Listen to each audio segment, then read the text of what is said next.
Hey y'all, let's move on. We're still in Psalm 1 and we're looking at meditating on the word, keeping it at the forefront of our minds.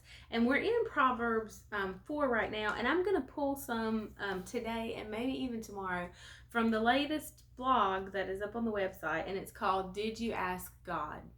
And though part of it deals with making decisions based on popularity, what the popular choice would be and acceptance, um, really, we could say that and we can apply that to anything in our life, even if if it's not a decision that we're looking at, that it's an unpopular choice, but if it's a choice that we have to make. Did we ask the Father? Did we include him in our decision making? Did we seek his counsel? And so in this Proverbs 4 passage, it says, "My son, attend to my words, consent and submit to their sayings, for they are life to those who find them, health and healing to all their flesh. Keep and guard your heart with all vigilance, and above all that you guard, for out of it flow the springs of life." So if we're looking at day 8 in our Psalm 1 devotional book, it says, who is this instruction for? It's for you and me. We are the ones who have to keep his word in the center of our hearts. My husband, as wonderful, amazing, and precious and awesome as he is, cannot make me keep the word of God in the center of my heart. My children cannot, my pastor cannot, my best friends cannot, my mom cannot. I am the only one who can keep his words in front of me, that I can attend to his words. No one else can do it for us. And it says there are 3 million different things, usually at the same time, vying for our attention.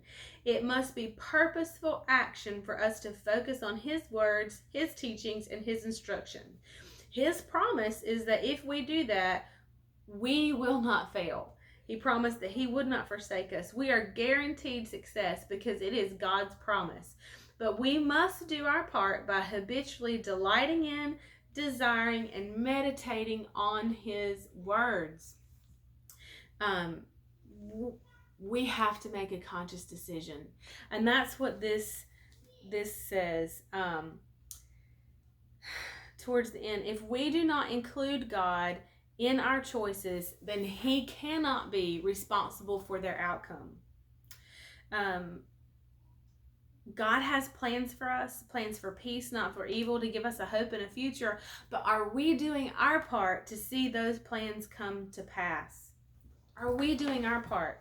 What is our part? Well, to find out what those plans are. He says that he would reveal them to us. And again, like Joshua, if we will keep his words in front of our face and not turn to the right or to the left, then we will make our way prosperous and we will deal wisely and have good success. That is, we will have insight and we will have comprehension. Comprehension is understanding.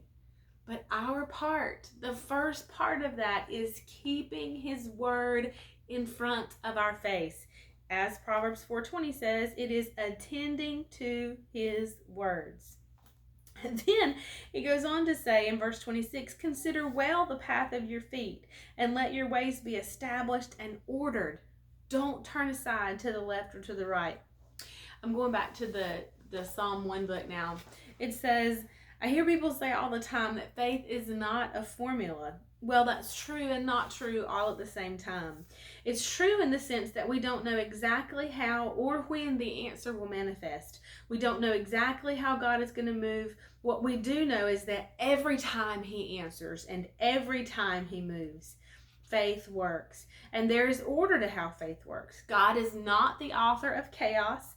He is a God of order. The Bible tells us that faith comes by hearing, and hearing by the word of God, and that is from Romans 10:17.